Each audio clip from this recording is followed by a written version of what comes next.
You wake up 2 hours late for work. Would you still go? Why not? For my job, I'd get an official warning if I was 2 hours late. If I didn't show up at all, I'd likely get fired. Yep. I'm usually punctual and my boss is not a huge pain in the ass. Also, if I don't go, the clients are more of a pain than my boss, and the next day I'd have to overwork myself to catch up on work. When I wake up on time, I still have this dilemma. Better to show up late than never. Op seems to be 2 hours late and wants some advice. Yes. I have flexible work hours, and as long as I fulfill my work duty within the month, I'm okay. XMLM members and recruiters, what are your stories/red flags, and how did you manage to out of the industry? My mother did Amway years ago. She told me she quit when she realized she approached every new acquaintance with a name to make a sale instead of making a friend. What have you done for over 10,000 hours but still suck at? Talking without messing up at least once in a sentence. Education. I went through about 20 years of education and I still suck at learning anything. Waking up. Speaking, I stutter all the time. Sleep. Argue. It's my job. I hate arguing. Serious, Redditors who regularly travel around the world in ships or boats, what is something strange or haunting that you have witnessed while out at sea, and still cannot explain? We all know that Disney loves putting adult jokes in their animated movies. Which one is your favorite? When Buzz Lightyear's wings open after seeing Jessie pull off a cool stunt at the end of Toy Story 2. In Ratatouille, when the chef dude says "I have a little tiniest," referring to his rat, but the girl quickly glances towards his crotch. The master chef also says one can get too familiar with vegetables, you know. Aladdin and the King of Thieves. I thought the earth wasn't supposed to move until the honeymoon. My favorite was in Cars right after the first race when Mia and Tia flashed lightning.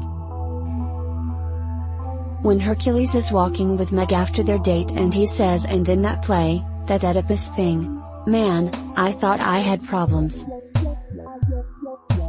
In Toy Story, where Woody says the word "I'm searching for," I can't say because there is preschool toys present.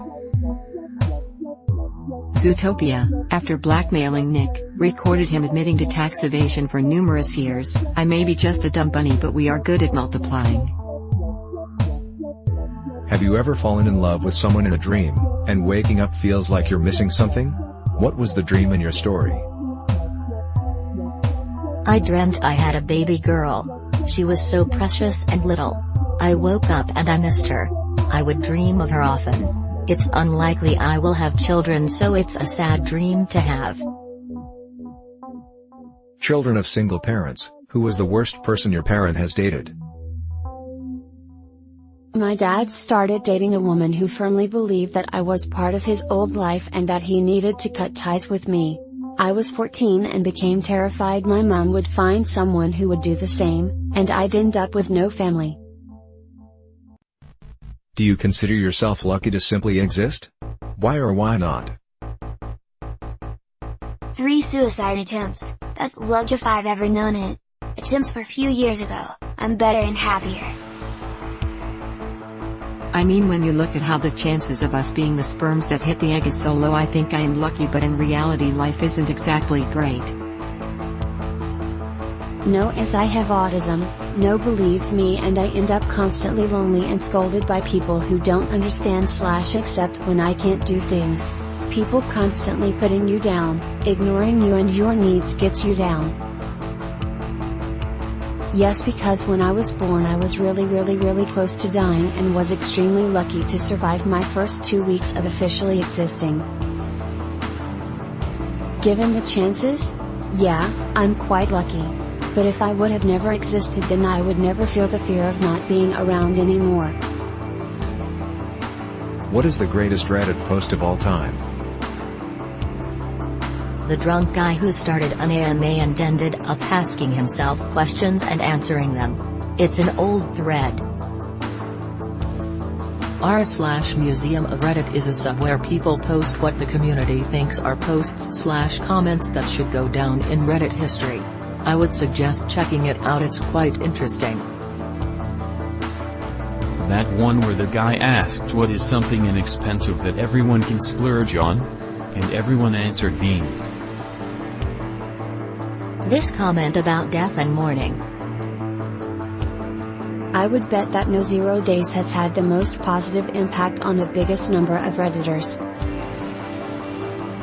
Non-US Redditors, what is your favorite US food?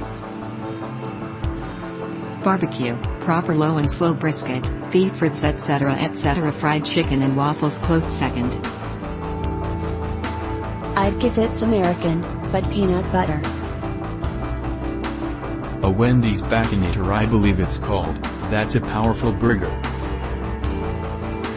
Burgers, ribs, hot dogs. I love your heart disease food. Anything that Canada doesn't have. Walking into a grocery store in the US gives me so much happiness. Lol.